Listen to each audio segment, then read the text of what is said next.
kompleks markas militer yang terletak di Makassar. Suasana malam itu terasa lebih tenang dari biasanya. Di dalam salah satu bilik barak, Serda Dava Maulana, seorang prajurit tangguh berusia 34 tahun, sedang merebahkan diri sejenak untuk memulihkan tenaganya. Ia baru saja kembali setelah menempuh perjalanan panjang, menyelesaikan penugasan operasi teritorialnya. Selama 9 bulan penuh, Dava harus meninggalkan keluarganya karena tergabung dalam satuan tugas khusus di daerah terpencil di pedalaman Papua. Ia dan timnya tidak memegang senjata untuk bertempur, melainkan bertugas membantu pembangunan infrastruktur desa, memperbaiki fasilitas umum, serta memberikan pelayanan dasar bagi masyarakat setempat. Keringat dan lelah yang mengendap selama 9 bulan itu seakan terbayar lunas ketika masa penugasannya berakhir dengan sukses. Sebagai bentuk penghargaan atas dedikasi dan kinerja yang sangat baik, pihak kesatuan memberikan hadiah berupa cuti istimewa selama 14 hari kepada Dava. Tepat pukul 20 waktu Indonesia Tengah, di dalam baraknya yang sederhana namun rapi, Serda Dava duduk di tepi ranjang. Ia meraih ponsel pintar Samsung S24 Ultra miliknya yang tergeletak di meja. Dengan senyum lega yang tak bisa disembunyikan, ia segera membuka aplikasi WhatsApp. Tujuannya hanya satu, memberi kabar bahagia kepada wanita yang paling dirindukannya, sang istri bernama Tiara Octavia, yang saat ini berusia 30 tahun. Jari-jarinya dengan cepat mengetik pesan. Assalamualaikum sayang malam ini Mas mau pulang ke rumah. Alhamdulillah Mas dapat cuti istimewa 2 minggu setelah selesai menjalankan tugas. Tidak berselang lama, balasan dari Tiara masuk dengan cepat, menandakan sang istri memang sudah menanti-nanti kabarnya sejak sore. Waalaikumsalam. Iya sayang, hati-hati di jalan ya. Aku tunggu kedatanganmu. Membaca pesan singkat namun hangat itu, rasa rindu Dava semakin membuncah. Pernikahan Dava dan Tiara sudah berjalan harmonis selama 6 tahun. Kebahagiaan rumah tangga mereka semakin lengkap dengan kehadiran 2 anak perempuan kembar yang kini berusia 5 tahun, yakni Nisa dan Rara. Dava sudah tidak sabar ingin segera menggendong kedua putrinya tersebut. Tiara sendiri adalah sosok istri yang sangat mendukung profesi suaminya. Ia dikenal sebagai wanita yang ramah, solehah, cantik, dan sangat mandiri. Sehari-hari, selain mengurus rumah tangga dan si kembar, Tiara berprofesi sebagai pembuat konten video memasak di YouTube. Dari dapur rumah mereka yang berlokasi di sebuah perumahan komersil yang nyaman di sudut kota Makassar, Tiara rutin membagikan resep-resep masakan yang digemari banyak orang. Cuti 14 hari kali ini terasa jauh lebih spesial dibandingkan cuti-cuti sebelumnya. Jauh sebelum Dava berangkat ke Papua, ia dan Tiara sudah merencanakan untuk menggunakan waktu luang dari cuti panjang ini untuk berangkat ibadah umroh bersama. Rencana tersebut merupakan impian besar yang sudah sangat lama mereka persiapkan. Biayanya murni berasal dari ketekunan mereka berdua dalam menabung sedikit demi sedikit. Dava menyisihkan gajinya sebagai prajurit dan Tiara mengumpulkan sebagian penghasilannya dari kanal YouTube-nya. Setelah membalas pesan istrinya dan mengemasi barang-barang pribadinya, Dava segera bersiap pulang. Ia memasukkan sisa pakaiannya ke dalam sebuah tas ransel, memastikan tidak ada yang tertinggal. Serda Dava berjalan menuju ruang piket untuk melapor dan berpamitan secara resmi kepada komandan kesatuannya bernama Letkol Bayu. Setelah mendapat izin dan ucapan selamat beristirahat dari komandannya, Dava melangkah mantap menuju area parkir kendaraan markas. Malam itu, Dava berpakaian santai namun tetap rapi. Ia mengenakan celana lapangan bermotif loreng khas TNI Angkatan Darat, dipadukan dengan jaket kulit tebal berwarna hitam pekat untuk menghalau dinginnya angin malam, serta ransel yang digendong erat di punggungnya. Ia kemudian menaiki dan menyalakan mesin motor trail kesayangannya yang sudah berbulan-bulan terparkir. Sambil memanaskan mesin motornya, Dava menundukkan kepala sejenak. Di dalam hatinya yang tenang, ia memanjatkan doa dengan penuh rasa syukur. Alhamdulillah, hari yang kutunggu akhirnya tiba juga. Lindungi aku ya Allah dalam perjalanan malam ini. Jauhkanlah hamba dari segala mara bahaya. Setelah merasa kendaraannya dalam kondisi prima dan perasaannya mantap, tepat pada pukul 22 WITA, Dava menarik tuas gas. Ia melaju dengan kecepatan sedang melewati pos penjagaan dan perlahan meninggalkan gerbang markas militer menuju jalanan kota Makassar, menyongsong kehangatan keluarga yang telah menunggunya di rumah.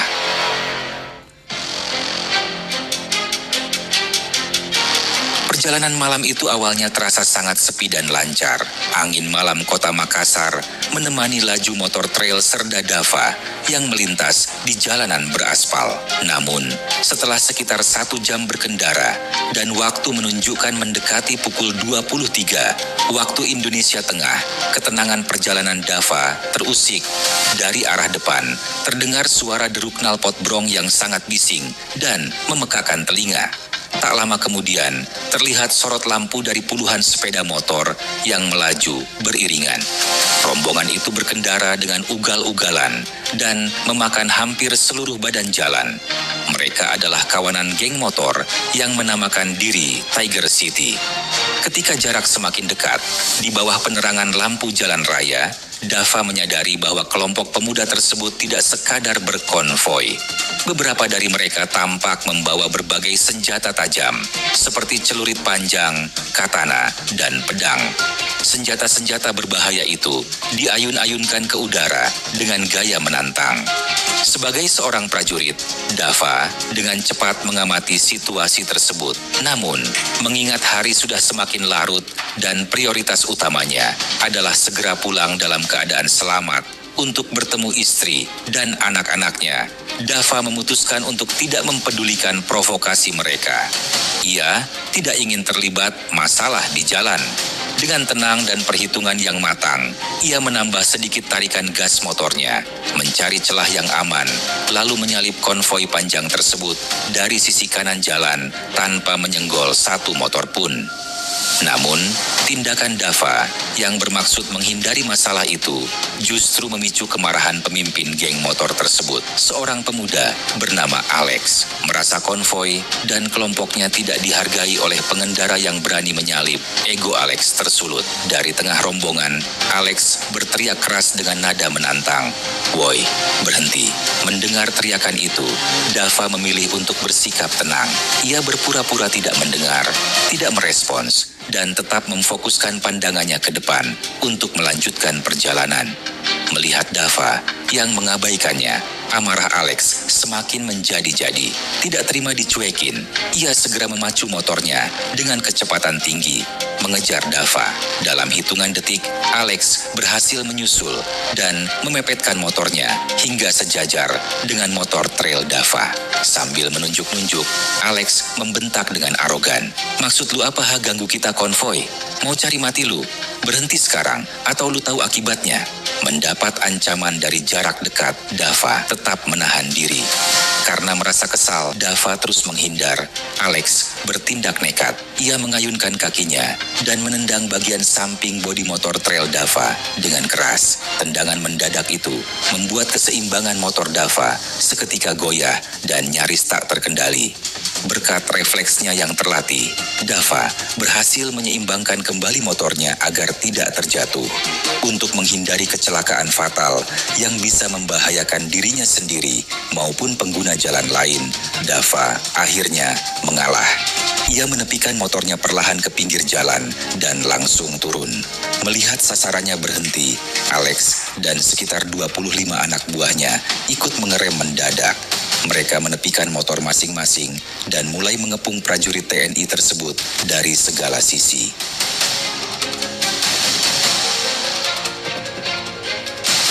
Begitu motor berhenti, tanpa membuang waktu dan tanpa basa-basi, Alex turun dari kendaraannya.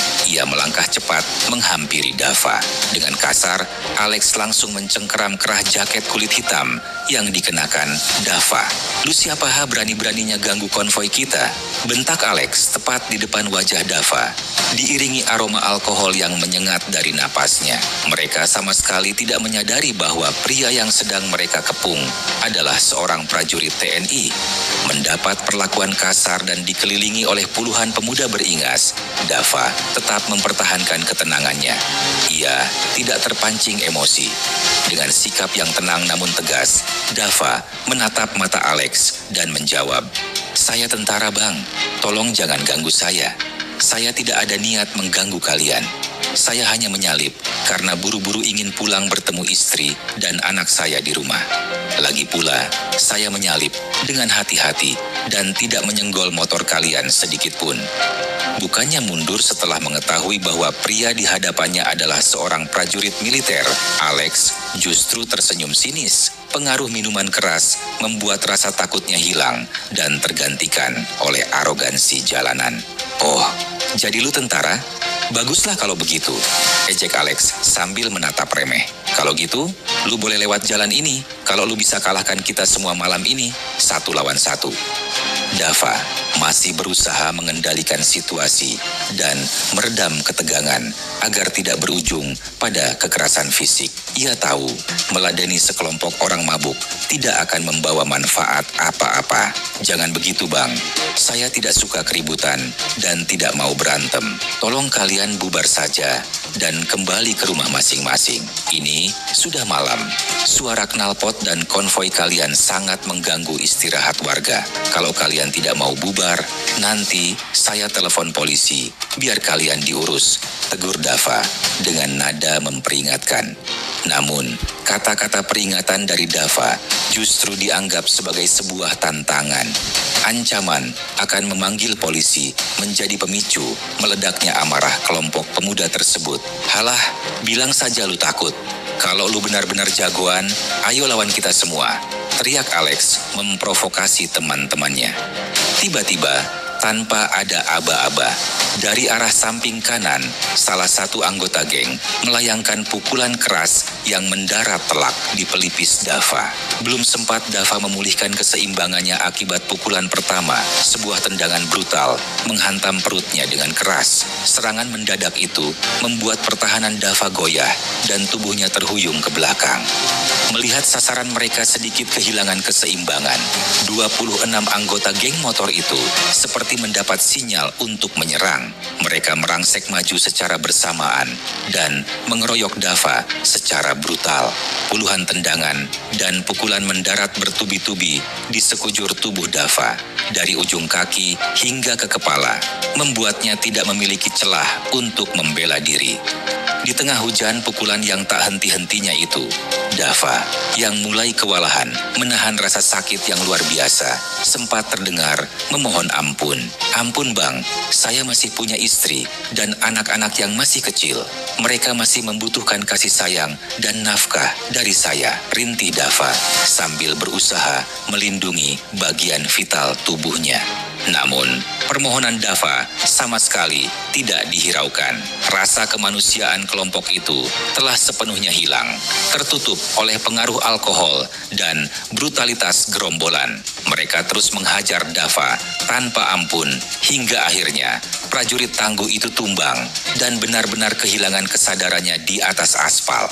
Kekejaman tidak berhenti sampai di situ. Menganggap tubuh Dava yang sudah tak berdaya sebagai objek pelampiasan, beberapa anggota geng bergegas mengambil senjata tajam yang mereka simpan di dekat motor masing-masing, seperti golok, pedang, celurit, dan katana. Dengan membabi buta dan tanpa rasa bersalah sedikit pun, mereka menghujamkan senjata-senjata tajam tersebut ke tubuh Dava. Terdengar suara tusukan bertubi-tubi yang menembus jaket dan seragam lorengnya. Luka parah pun bersarang di tubuh Dava, terkonsentrasi di area dada dan perut hingga menyebabkan kerusakan organ dalam dan pendarahan yang sangat hebat. Setelah puas melakukan tindakan biadab dan keji tersebut, mereka sama sekali tidak menunjukkan kepanikan atau penyesalan. Sebaliknya, mereka tertawa lepas, menyadari bahwa mereka baru saja menganiaya seorang anggota TNI hingga tak sadarkan diri. Kelompok itu memutuskan untuk tidak melanjutkan konvoi. "Ayo bos, kita kembali ke base camp," ajak salah satu anak buah Alex. Tanpa menoleh lagi, mereka bergegas menyalakan motor dan pergi meninggalkan lokasi, membiarkan tubuh Serda Dava terkapar tak berdaya dan bersimbah darah di pinggir jalan raya yang gelap. Mereka kembali ke tempat perkumpulan tanpa menyadari konsekuensi besar apa yang kelak akan menanti mereka.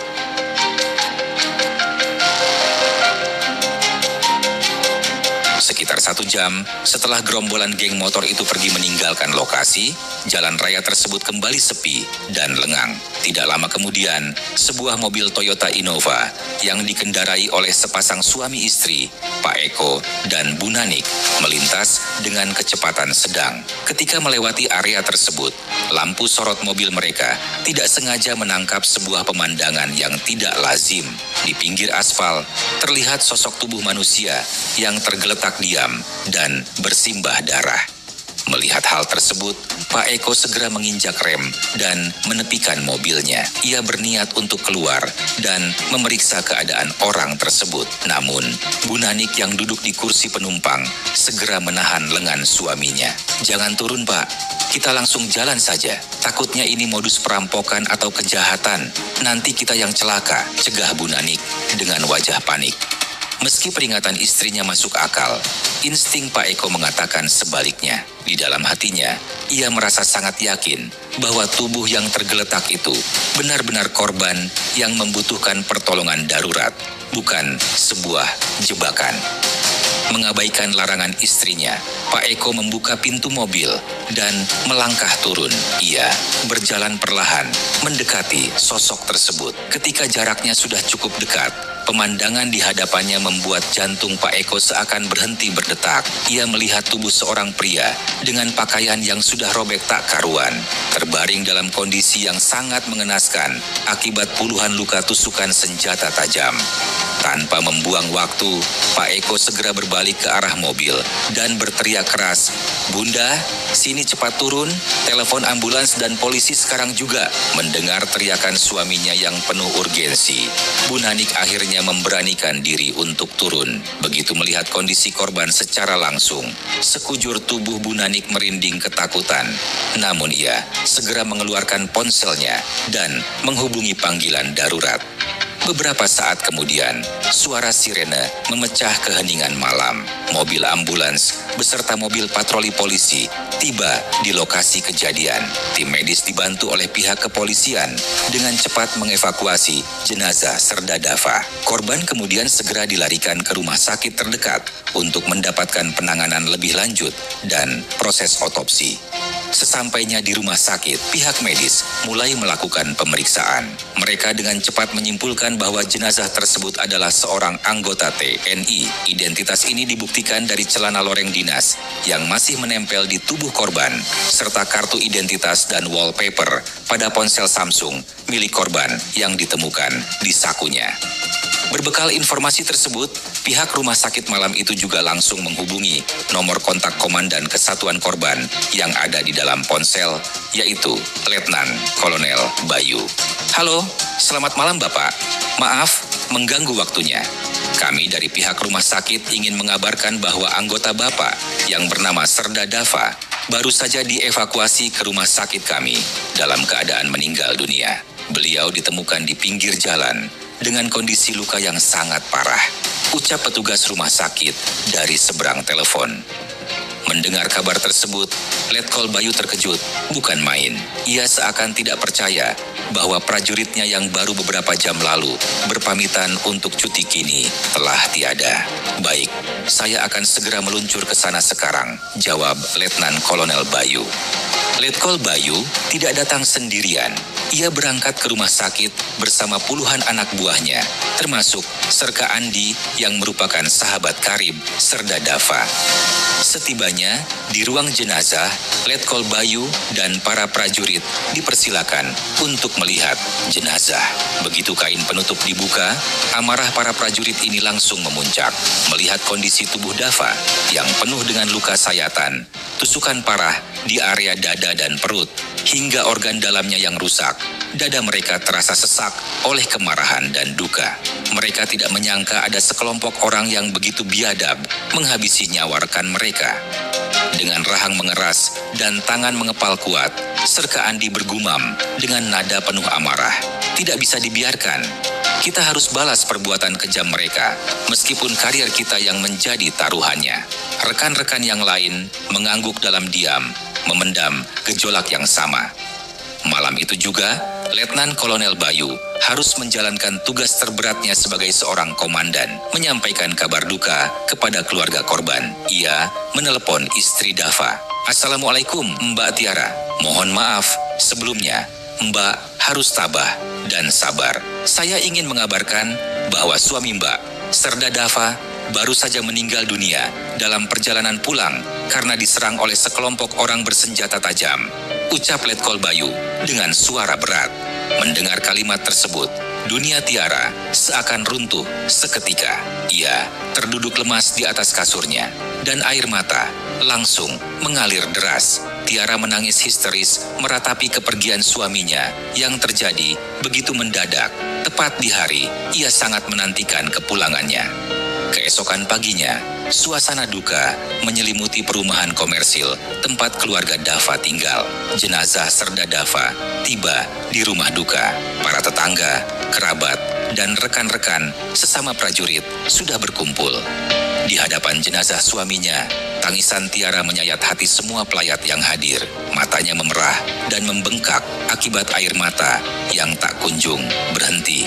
"Mas, padahal kita sebentar lagi mau berangkat umroh dari hasil tabungan kita, Mas. Tapi kenapa kamu pergi secepat ini, ninggalin aku sama anak-anak?" isak Tiara dengan suara bergetar. Di sampingnya, si kembar Nisa dan Rara yang masih berusia 5 tahun berdiri kebingungan. Melihat ibunya menangis terseduh-seduh, mereka pun ikut menangis ketakutan. "Ayah, bangun ayah, jangan tinggalin kami, nanti kami kesepian. Kapan kita jalan-jalan lagi ayah? Bangun ayah," ucap mereka dengan polos. Pemandangan itu membuat para pelayat yang hadir tidak kuasa menahan air mata. Melihat kondisi anak-anak yang semakin rewel, seorang sahabat dekat Tiara segera mengambil inisiatif untuk menenangkan Nisa dan Rara. Ia merangkul kedua anak tersebut dan membawa mereka menjauh dari keranda menuju ke kamar. "Kita main di kamar saja ya, nanti tante belikan boneka beruang yang besar," bujuknya lembut. Perlahan, tangis anak-anak itu mereda, dan karena kelelahan menangis, mereka akhirnya terlelap tidur di atas kasur. Pada siang harinya, jenazah Serda Dava diberangkatkan ke tempat peristirahatan terakhirnya. Peti jenazahnya dipikul secara bergantian oleh rekan-rekan prajuritnya. Pemakaman tersebut dilaksanakan dengan upacara militer penuh penghormatan yang berlangsung dengan khidmat, diiringi isak tangis keluarga dan penghormatan terakhir dari komandan serta kesatuannya.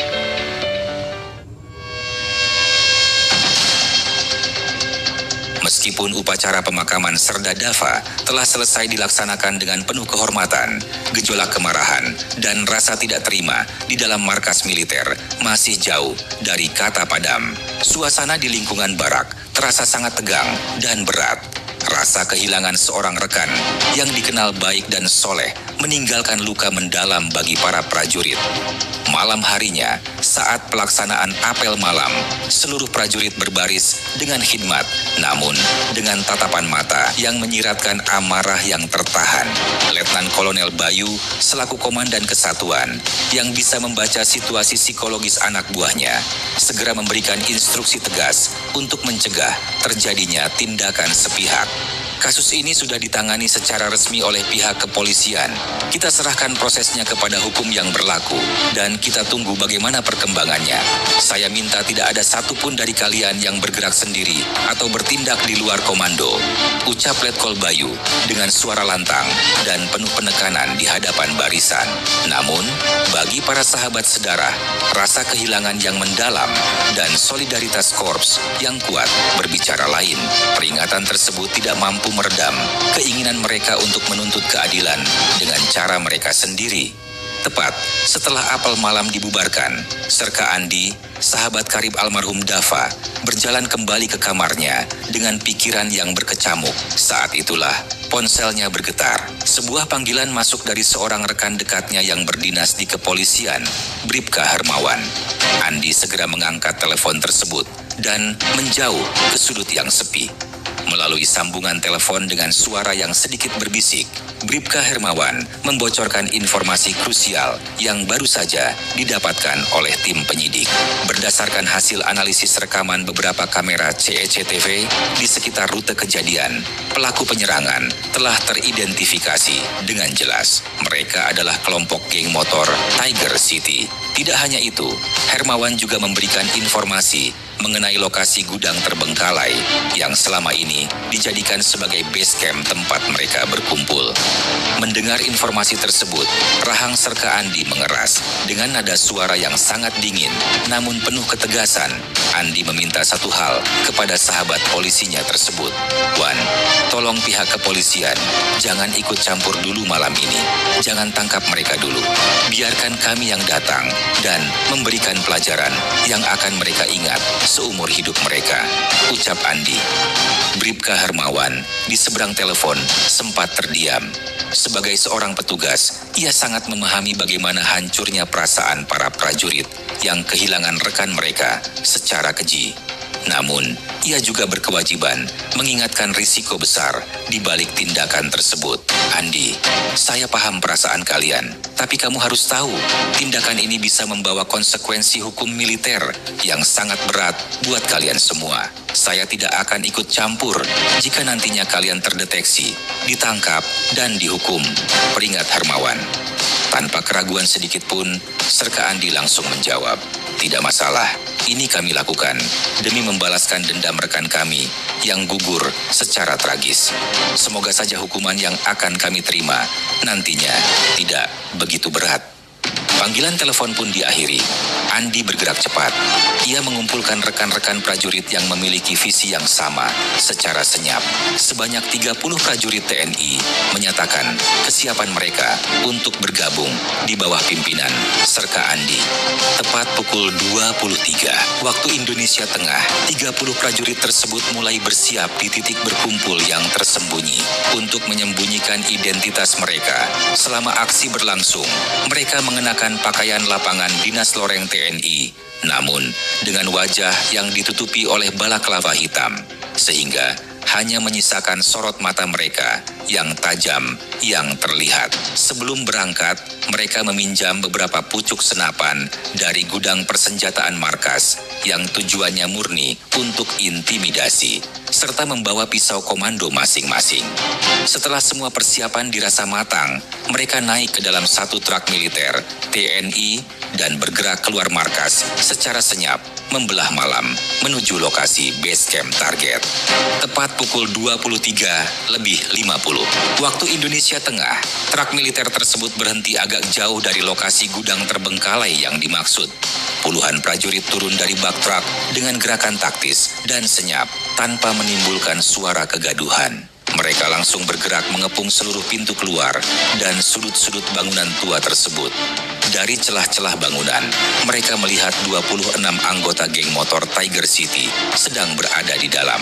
Kondisi mereka tampak sangat santai dan sama sekali tidak menyadari bahaya besar yang mengancam. Sebagian dari mereka sedang meminum sisa minuman keras. Sebagian lagi asik bermain kartu taruhan. Ada yang sibuk dengan handphone dan beberapa di antaranya sedang bermain PlayStation. Tanpa membuang waktu lebih lama, Serka Andi memberikan isyarat. 30 prajurit langsung mendobrak masuk secara serentak, merangsek ke bagian tengah gudang untuk seketika mengendalikan situasi dan memberikan efek kejut yang masif. 3 tembakan peringatan dilepaskan ke udara hingga pelurunya menembus atap seng gudang secara beruntun. Tiarap semua, jangan ada yang bergerak atau nyawa kalian langsung melayang malam ini, bentak salah seorang prajurit dengan suara menggelegar. Suara tembakan dan bentakan tersebut seketika meruntuhkan mental 26 anggota geng motor. Suasana santai langsung berubah menjadi kepanikan luar biasa. Mereka berlarian, mencoba mencari jalan kabur. Namun, setiap sudut dan pintu keluar telah dijaga ketat oleh barisan prajurit berpenutup wajah. Karena merasa jalan keluar mereka telah tertutup total, beberapa anggota geng motor yang masih dalam pengaruh alkohol mencoba bertindak nekat. Mereka berusaha berlari untuk mengambil senjata tajam andalan mereka, seperti golok dan celurit, dengan niat untuk melawan. Melihat pergerakan tersebut, para prajurit tidak memberikan toleransi sedikit pun. Sebelum tangan-tangan anggota geng itu sempat menyentuh senjata mereka, puluhan prajurit langsung merangsek maju dan melumpuhkan mereka satu persatu dengan serangan fisik yang sangat taktis dan keras. Pertarungan jarak dekat terjadi secara sepihak. Kali ini, para anggota geng motor itu harus merasakan sendiri ketakutan dan rasa sakit luar biasa yang sebelumnya mereka timpakan kepada Serda Dava. Berbagai kombinasi pukulan dan tendangan presisi khas militer mendarat telak di seluruh bagian tubuh 26 anggota geng motor tersebut tanpa ampun. Dalam waktu singkat, ruang gudang dipenuhi oleh suara debuman fisik dan teriakan minta ampun dari para pelaku kejahatan jalanan yang kini terkapar tak berdaya di atas lantai semen yang dingin. Namun, rintihan minta ampun tersebut sama sekali tidak mengetuk hati para prajurit yang masih terbayang-bayang akan kondisi jenazah Dava yang sangat mengenaskan di rumah sakit. Setelah memastikan seluruh anggota geng motor jatuh dan tidak mampu lagi memberikan perlawanan, Serka Andi melangkah ke tengah ruangan. Mengingat betapa sadisnya cara mereka menghabisi nyawa Dava, Andi memberikan perintah terakhir yang dingin, namun terukur untuk memastikan kelompok ini tidak akan pernah bisa turun ke jalanan lagi untuk meresahkan masyarakat.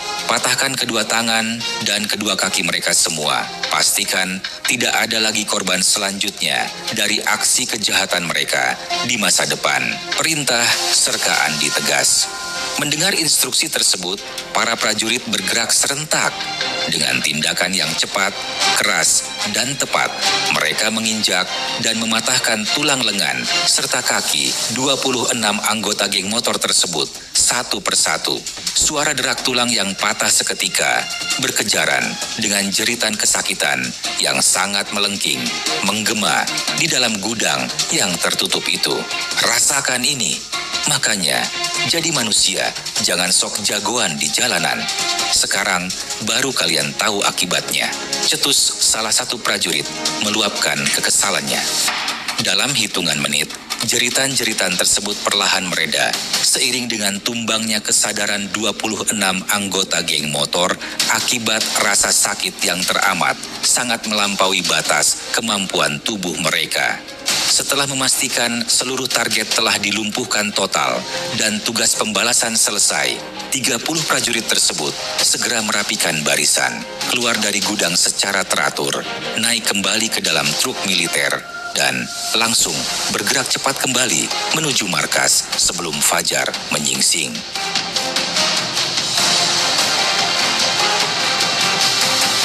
Keesokan paginya, matahari baru saja terbit menyinari kota Makassar. Aktivitas warga mulai berjalan seperti biasa. Seorang penjual gorengan keliling bernama Burini berjalan menyusuri jalan sepi di kawasan kompleks pergudangan sambil membawa nampan dagangannya di atas kepala. Saat melintas di depan sebuah bangunan gudang tua, langkah Burini terhenti. Telinganya menangkap suara rintihan lemah meminta tolong yang menggema dari dalam bangunan tersebut. Karena penasaran sekaligus khawatir, Burini memberanikan diri melangkah mendekati sumber suara. Pemandangan di dalam seketika membuat matanya terbelalak. Nampan berisi gorengan panas yang ia bawa langsung jatuh berserakan ke tanah. Burini berteriak histeris dengan kencang, "Tolong, tolong, ada orang banyak berdarah di dalam." Teriakan panik Burini seketika menghebohkan warga sekitar. Orang-orang yang mendengar langsung berlarian menuju lokasi. Pihak kepolisian dan ambulans tiba tidak lama kemudian setelah menerima laporan warga. Pemandangan di dalam gudang malam itu benar-benar kacau dan mengerikan. Sebanyak 26 anggota geng motor Tiger City terkapar tak berdaya di lantai semen dengan kondisi fisik yang sangat memprihatinkan. Seluruh tangan dan kaki mereka dalam keadaan patah. Petugas medis segera bekerja keras mengevakuasi 26 pemuda tersebut yang kondisinya sudah sangat kritis. Namun, karena luka benturan dalam yang sangat parah, pendarahan, serta penundaan penanganan medis selama berjam-jam di udara malam yang dingin, tubuh mereka mengalami syok berat. Hari itu juga, pihak rumah sakit menyatakan 15 anggota geng motor tersebut meninggal dunia. Sementara itu, 11 orang sisanya mengalami koma di ruang ICU. Namun, pada akhirnya menyusul tewas beberapa hari kemudian karena kegagalan fungsi organ akibat trauma fisik yang masif. Peristiwa tewasnya 26 anggota geng motor ini seketika meledak dan menjadi tajuk utama pemberitaan nasional di berbagai media massa. Tragedi ini menuai sorotan tajam. Para orang tua dan keluarga dari anggota geng motor tersebut tidak terima anak-anak mereka tewas dengan cara yang begitu tragis. Mereka menyewa pengacara dan menuntut agar aparat menangkap pelaku penyerangan dan menghukumnya seberat-beratnya. Desakan publik pun semakin kuat ketika Menteri Hukum dan HAM turut memberikan pernyataan resmi di televisi. Beliau menyuruh pihak keamanan agar segera mengusut tuntas kasus pembunuhan massal atau tindakan main hakim sendiri ini, menegaskan bahwa tidak ada seorang pun yang kebal hukum di negara ini. Di bawah tekanan publik yang besar, kepolisian bekerja cepat. Dalam proses investigasi selama 3 hari, tim gabungan Polri akhirnya berhasil menemukan petunjuk fatal yang mengarah pada identitas para pelaku. Berdasarkan rekaman dari berbagai kamera CCTV jalanan yang disisir, polisi menangkap pergerakan sebuah truk militer TNI yang melintas menuju dan menjauhi lokasi gudang tepat pada jam kejadian. Plat nomor dan rute truk tersebut dengan jelas mengarah ke markas kesatuan tempat Serka Andi berdinas. Mengetahui fakta tersebut, Bribka Hermawan, polisi yang sebelumnya sempat dihubungi oleh Serka Andi, segera menelepon sahabatnya itu untuk terakhir kalinya. "Maaf bang, bukti CCTV sudah sangat jelas. Saya tidak bisa bantu apa-apa lagi kalau sudah begini. Besok pagi, markas kalian akan didatangi oleh tim gabungan dari polisi militer dan Polri untuk melakukan penjemputan," ucap Hermawan dengan nada berat.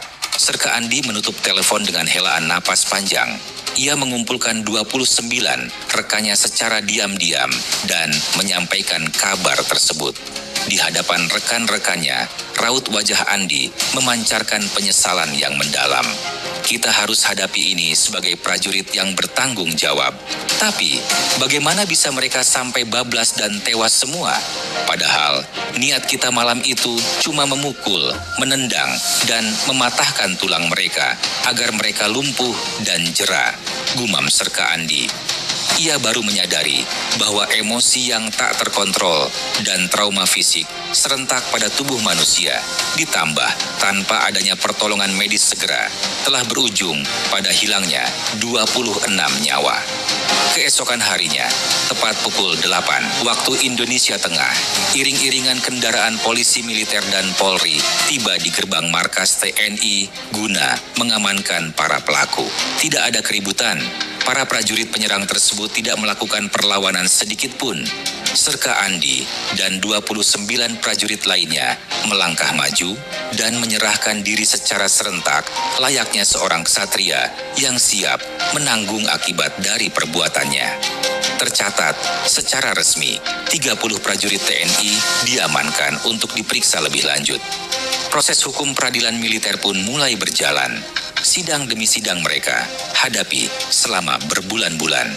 Kasus ini menyita perhatian publik yang sangat luas dan reaksi dari masyarakat, terutama netizen, sangat terbelah. Di berbagai kolom komentar video YouTube dan media sosial, mayoritas warganet justru berpihak dan membela para prajurit TNI tersebut. Hukum tidak adil, padahal bapak-bapak TNI ini sudah berjasa membinasakan sampah jalanan yang meresahkan warga. Kenapa mereka harus dipenjara? Mereka hanya membalaskan dendam nyawa rekannya yang tewas dikeroyok geng motor itu.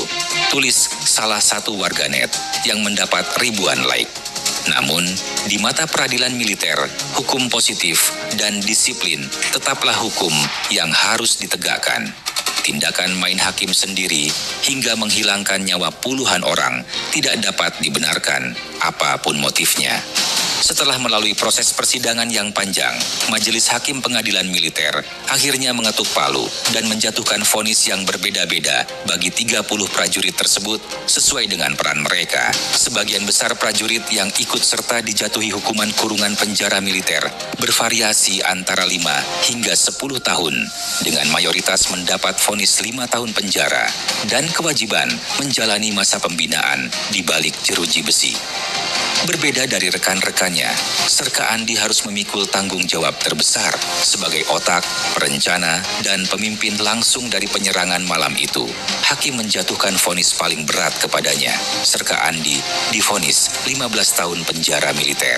Selain itu, sebagai hukuman tambahan yang paling menyakitkan bagi seorang tentara, Andi dijatuhi hukuman pemberhentian tidak dengan hormat atau dipecat secara tidak hormat dari Kesatuan TNI AD. Dari 30 pelaku, hanya Serka Andi yang karir militernya harus berakhir hari itu juga.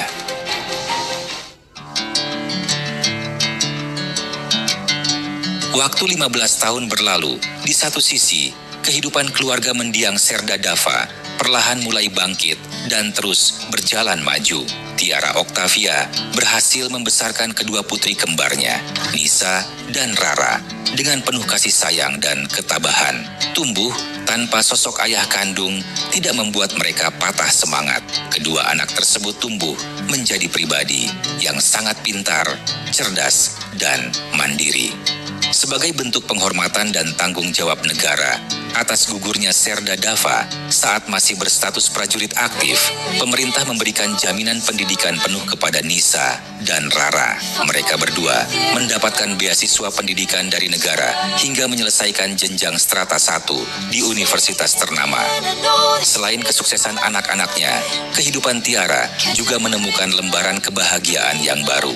Berawal dari ketekunannya membuat konten video memasak, kanal YouTube miliknya perlahan berkembang pesat dan dikenal luas. Dari komunitas sesama pembuat konten inilah, Tiara bertemu dengan seorang pria bernama Reza, seorang YouTuber sukses yang juga memiliki beberapa bisnis di bidang kuliner. Reza adalah sosok pria yang penyabar, baik hati, dan menaruh perhatian yang tulus tidak hanya kepada Tiara, tetapi juga kepada si kembar Nisa dan Rara. Setelah saling mengenal cukup lama dan merasa ada kecocokan, Tiara akhirnya membuka hatinya kembali. Mereka pun menikah setelah 3 tahun kematian Serda Dava dan membangun rumah tangga yang harmonis. Kehadiran Reza memberikan figur ayah bagi Nisa dan Rara, mengembalikan kehangatan keluarga mereka. Meskipun sosok Serda Dava tetap dikenang dengan penuh rasa hormat. Di tempat lain, hari yang ditunggu-tunggu oleh Andi akhirnya tiba. Pintu gerbang besi yang tinggi di lembaga pemasyarakatan terbuka lebar. Andi yang kini telah menua dengan beberapa helai rambut memutih di kepalanya, melangkah keluar untuk menghirup udara kebebasan. Meski usianya telah bertambah dan belasan tahun dihabiskan di balik jeruji besi, perawakannya tetap tegap layaknya seorang prajurit sejati. Di luar gerbang, istrinya beserta keluarga besarnya telah menunggu dengan sabar. Air mata haru, senyum kelegaan, dan pelukan hangat menyambut kembalinya Andi ke tengah-tengah keluarga setelah sekian lama terpisah. Kini, Andi harus memulai kehidupan baru dengan status sebagai warga sipil biasa. Suatu sore yang tenang, ia sedang duduk bersantai di teras rumahnya yang kini telah direnovasi menjadi bangunan yang lebih modern. Sambil menyeruput secangkir kopi hitam, pikirannya menerawang jauh. Ia memikirkan masa depannya dan pekerjaan apa yang bisa ia lakukan. Mencari pekerjaan di usianya yang tak lagi muda, ditambah dengan statusnya sebagai mantan narapidana dan mantan prajurit yang dipecat, tentu menjadi kekhawatiran tersendiri di benaknya. Ia sangat ingin kembali bekerja untuk menafkahi keluarganya. Di tengah lamunannya sore itu, seorang tetangga bernama Pak Rudi datang menghampirinya untuk bersilaturahmi. Pak Rudi adalah seorang satpam di sebuah pabrik roti berskala nasional yang cukup besar di daerah tersebut. Ia sudah lama mengenal sosok Andi dan mengetahui betul latar belakang kedisiplinan, ketangguhan fisik, serta mental baja yang dimiliki oleh mantan prajurit tersebut. Tanpa ragu, Pak Rudi menawarkan posisi pekerjaan sebagai anggota satuan pengamanan di pabrik roti tempatnya bekerja. Mendengar tawaran tersebut, wajah Andi berubah cerah. Ia menerima tawaran pekerjaan itu dengan senang hati dan rasa syukur yang amat dalam. Ia menganggap pekerjaan tersebut sebagai jalan rezeki yang baru dari Tuhan untuk keluarganya. Beberapa hari kemudian, Andi resmi mulai bekerja. Kini ia melangkah ke tempat kerja, mengenakan seragam yang berbeda. Seragam petugas keamanan sipil, namun ia tetap membawa kedisiplinan, ketegasan, dan tanggung jawab tinggi yang sama, seperti saat ia masih mengenakan seragam militer. Sementara itu, nasib yang berbeda dialami oleh 29 rekan seperjuangannya yang dulu turut serta dalam penyerangan ke base camp geng motor Tiger City karena mereka menerima vonis hukuman yang lebih ringan, yakni 5 hingga 10 tahun penjara dan tidak dijatuhi sanksi pemecatan. Mereka telah menyelesaikan masa hukuman mereka jauh lebih awal dibandingkan Andi. Setelah melewati masa pembinaan yang ketat, 29 prajurit tersebut telah diizinkan kembali ke kesatuan dan tetap bekerja mengabdi sebagai prajurit TNI AD. Mereka kembali menjalankan tugas negara, membawa sebuah pelajaran hidup yang sangat berharga, sebuah pengingat abadi bagi mereka tentang batasan tipis antara menegakkan keadilan hukum dan bahayanya sebuah rasa solidaritas yang tidak terkontrol.